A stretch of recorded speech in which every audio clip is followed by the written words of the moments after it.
केंद्र सरकार के दूसरे कार्यकाल के 1 साल पूरे होने के बाद आज पहली कैबिनेट बैठक हुई। प्रधानमंत्री नरेंद्र मोदी की अध्यक्षता में उनके आवास पर हुई इस बैठक में कई महत्वपूर्ण फैसले लिए गए। इनकी मदद से देश के किसानों, एमएसएमई और रेहड़ी पटरी वालों पर एक परिवर्तनकारी प्रभाव पड़ेगा। केंद्रीय मंत्री प्रकाश जावड़ेकर, नरेंद्र सिंह तोमर और नितिन गडकरी ने कैबिनेट के फैसलों की जानकारी दी।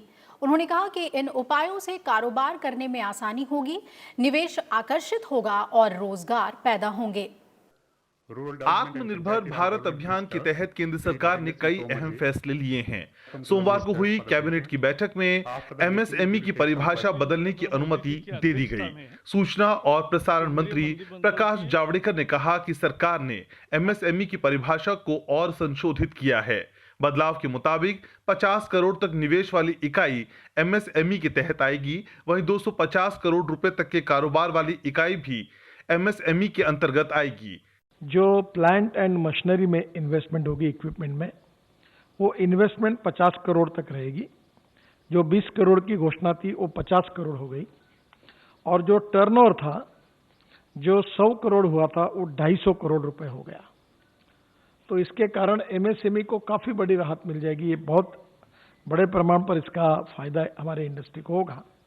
पर यह करते समय इसके साथ और एक फैसला लिया गया कि चाहे माइक्रो हो, चाहे स्मॉल हो, चाहे मीडियम हो, वो जितना एक्सपोर्ट करेंगे वो एक्सपोर्ट का टर्नओवर इसमें नहीं पकड़ा जाएगा।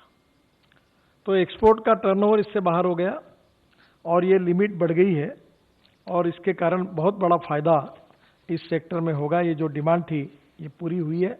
इसके अलावा 50,000 करोड़ रुपए के फंड ऑफ फंड स्कीम यानी इक्विटी निवेश का ऐलान किया गया। ऐसा पहली बार हुआ है। इस फैसले से ये कंपनियां बाजार में लिस्ट होकर पैसा जुटा सकती हैं। रेहड़ी पटरी वाले के लिए पीएम स्वनिधि योजना लाई गई है। इस योजना में छोटे दुकानदार और रेहड़ी पटरी पर दुकान लगाने वालों को 10,000 रुपए का लोन दिया जाएगा। शहरी और आवास मंत्रालय ने विशेष सूक्ष्म ऋण योजना शुरू की है। इसके जरिए रेहड़ी पटरी वाले, ठेले वाले, छोटा दुकान जो बिठाते हैं, सड़क पर माल बेचते हैं, उनकी क्षमता और उनका काम चले इसके लिए ज्यादा ऋण उपलब्ध कराने के फैसला किया है। भारत सरकार कोविड-19 के दौरान इनके समक्ष आई परेशानी के प्रति संवेदनशील रही है। इसी के तहत इन्हें तत्क्षण सहयोग हेतु ये ऋण की योजना शुरू की गई है, ताकि अविलंब ये अपने व्यापार को गति दे सके। फुटपाथ दुकानदारों और रेहड़ी ठाने वालों को, चाहे शहरी क्षेत्र या ग्रामीण क्षेत्र के हो, इस योजना के तहत इन सभी लोगों को, वर्गों को 10,000 रुपए का ऋण दिया जाएगा।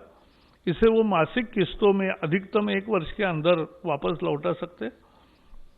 समय पर भुगतान करने को वालों को 7% वार्षिक ब्याज सब्सिडी के रूप में लाभार्थी के बैंक खाते में जमा कर दी जाएगा। इसमें किसी तरह का दंड का प्राविधान नहीं है। इस पहल से इन वेंडरों एवं अन्य विक्रेताओं को आर्थिक उन्नयन में मदद मिलेगी।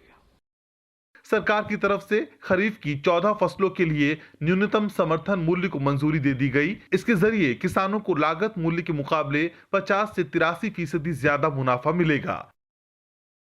जो कृषि लागत और मूल्य आयोग है, यह सामान्य तौर पर एक पूरा मैकेनिज्म बना हुआ है, जिसमें वो लोग मिलकर कृषक की उत्पादन में जो लागत आ रही है और लागत के समय जो जो चीज़ें उपयोग होती हैं, चाहे वो बीज की कीमत हो, खाद की कीमत हो, मानव का श्रम हो, बैल का श्रम हो, मशीन का खर्चा हो, डीजल हो, बाकी सारी चीज़ों को जोड़कर वो ये तय करते हैं कि लागत कितनी आ रही है, और उसके ऊपर समर्थन मूल्य कम से कम 50% और उससे अधिक, जैसे मैंने 64 भी बताया, 83 भी बताया, इतना प्रतिशत उसमें बढ़ा है। इसका लाभ निश्चित रूप से किसानों को बड़ी मात्रा में अगले बार होने वाला है। कृषि मंत्री ने यह भी कहा कि सरकार ने लॉकडाउन के दौरान फसलों की कटाई की अनुमति दी और किसानों के साथ खड़ी रही। नरेंद्र सिंह तोमर ने कहा कि किसानों ने इस साल बम्पर खेती करके देश को समर्पित किया है।